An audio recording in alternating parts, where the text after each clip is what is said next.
Jadi kalau mereka mengatakan Allah di langit, benar-benar versi hadis budak perempuan. Tapi versi hadis Abu Bakar, Umar, Utsman, Ali, Abu Bakar diajarkan Nabi apa di Gua Hira? Innallaha ma'ana, Allah bersama kita. Kalau ke Umar sama, ke Utsman sama, ke Ali sama. Artinya ke sahabat-sahabat yang IQ-nya tinggi, kecerdasannya level tinggi, Nabi SAW tidak mengajarkan kalimat itu. Jika kita menganggap kalimat yang tadi itu benar.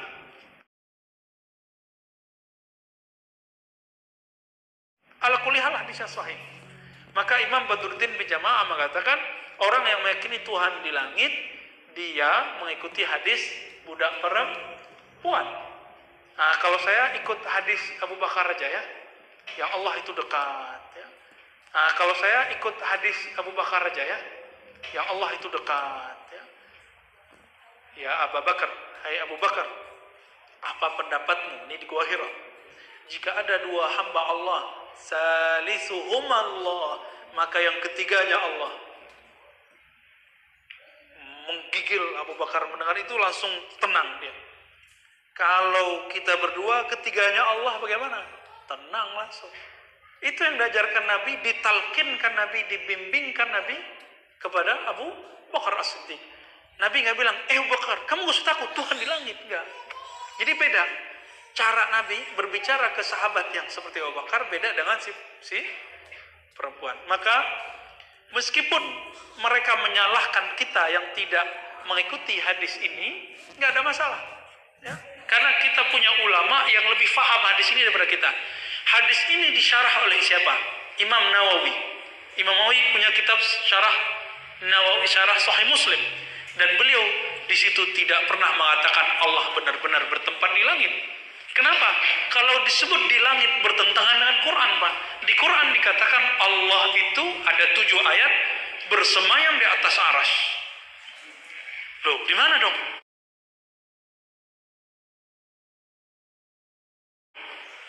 Dan langit itu cuma satu biji kecil dibandingkan arasy. Dibandingkan kursi langit bumi digabung itu cuma biji kecil dibandingkan arasy. Maka arasy disebut azim dalam Al-Quran. Jadi kenapa Nabi menerima budak perempuan ini? Ya karena dia budak, IQ-nya rendah, pemahamannya standar. Saya nggak bilang yang meyakini Allah di langit IQ-nya rendah ya. Itu masalahnya kok Anda yang cerdas itu pakai hadis budak perempuan. Mengapa Allah dikatakan lebih dekat dari urat nadi kita? Tidak ada perkataan demikian. Ya. Yang ada wa nahnu aqrabu ilaihi min hablil warid. Idh yatalaqal mutalaqiyani 'anil yamini wa shimali qa'id. Kalau kita baca ayat tersebut secara lengkap, dan kami lebih dekat kepada dia daripada urat nadinya. Tatkala dua malaikat berada di tangan kanan dan kirinya. Jadi kata para ulama, nahnu di situ kami maksudnya malaikat, bukan Allah. Ya. Karena sering Allah menggunakan kalimat nahnu maksudnya apa? Malaikat. Contohnya Allah berkata, ya, fa idza qara'nahu fattabi' qur'anah. Kalau kami bacakan maka ikutilah bacaannya. Maksudnya Jibril. Waktu Jibril mentalkin Nabi Muhammad SAW, Iqra bismi rabbikal ladzi khalaq. Yang baca Allah apa Jibril? Jibril. Tapi Allah menggunakan kalimat apa?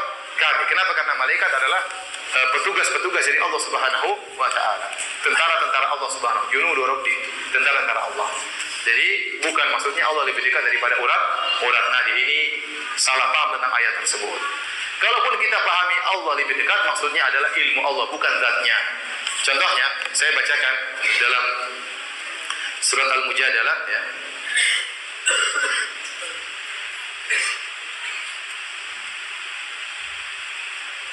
Kata Allah Subhanahu wa taala, alam taro anna Allah, dalam surat Al-Mujadalah ayat 7. Alam taro, tidakkah kau lihat anna Allah ya'lamu, Allah mengetahui. Allah buka dengan sifat ilmu, Allah tutup ayat ini dengan sifat ilmu. Contohnya, alam taro anna Allah ya'lamu ma fis samawati wa ma fil ardh. Tidakkah kau lihat Allah mengetahui, mengilmui apa yang di langit dan di bumi. Ma yakunu min najwa thalathatin illa huwa rabi'um. Tidak ada 3 orang bisik-bisik kecuali Allah yang keempat. Maksudnya ilmu Allah, bukan zatnya. Kan Allah mengatakan, tidakkah kau tahu Allah Maha mengetahui. Wala khamsatin illa huwa sadisum. Tidak ada orang 5 orang ngobrol bisik-bisik kecuali Allah yang ke-6. Wala adna min dzalik wala aktsara illa huwa ma'ahum aina ma kanu. Tidak ada yang lebih sedikit atau lebih banyak kecuali Allah bersama mereka. Maksudnya ilmu Allah bersama mereka, bukan zat Allah. Summa yunabbi'uhum bima amilu yaumal qiyamah. Kemudian Allah akan mengabarkan kepada mereka tentang apa yang mereka lakukan pada hari kiamat kelak. Innallaha bikulli syai'in alim. Allah Maha mengetahui segala sesuatu. Jadi orang salah paham tatkala mengatakan wa huwa ma'ahum aina ma kanu, Allah bersama mereka dimanapun mereka berada. Sebagian orang paham Allah di mana-mana. Ini salah. Padahal maksudnya ilmu Allah, makanya Allah buka ayat ini dengan sifat ilmu. Alam taro annallaha ya'lam. Tidakkah kau tahu Allah mengetahui? Di akhir ayat kata Allah, innallaha bikulli syai'in alim. Allah mengetahui segala sesuatu. Jadi maksudnya di mana-mana adalah sifat ilmu Allah. Contohnya, tatkala Allah mengatakan kepada Musa dan Harun, "Idhhaba illa fir'auna innahu tagha." Faqula lahu qawlan layyina la'allahu yatadhakkaru aw yakhsha. Qala rabbana innana nakhafu an yafruta 'alaina aw ayatgha. Kata Allah kepada Musa dan Harun, pergilah kalian berdua kepada Fir'aun. Ucapkanlah kata-kata yang lembut kepada Fir'aun, siapa tahu dia sadar, siapa tahu dia waras ya. Kemudian kata Musa dan Harun, innana nakhafu an yafruta 'alaina aw ayatgha. Ya Allah, kami takut, saya Musa dan Harun takut. Jangan-jangan Musa melakukan zalim kepada, jangan-jangan Fir'aun menzalimi kami, melakukan hal yang menzalimi kami. Kata Allah, la takhafa. Dalam surah Taha, la takhafa, innani ma'akuma. Jangan kalian berdua takut, sungguhnya saya bersama kalian. Bukan zat Allah, kata Allah, asma'u wa ara. Saya dengar kalian dan saya lihat apa yang kalian lakukan. Jadi jangan khawatir. Bukan berarti Allah bersama Nabi Musa jalan menuju siapa? Fir'aun, tidak. Tapi Allah malah melihat dan Allah maha mendengar, Allah mengawasi maksudnya. Jadi yang sering bersama di mana-mana bukan zat Allah, tapi apa? Ilmu Allah. Karena kalau kita bilang Allah di mana-mana nggak masuk akal. Ada Allah di perut hewan, ada Allah di kamar mandi, ada Allah dalam masjid, ada Allah yang nggak benar.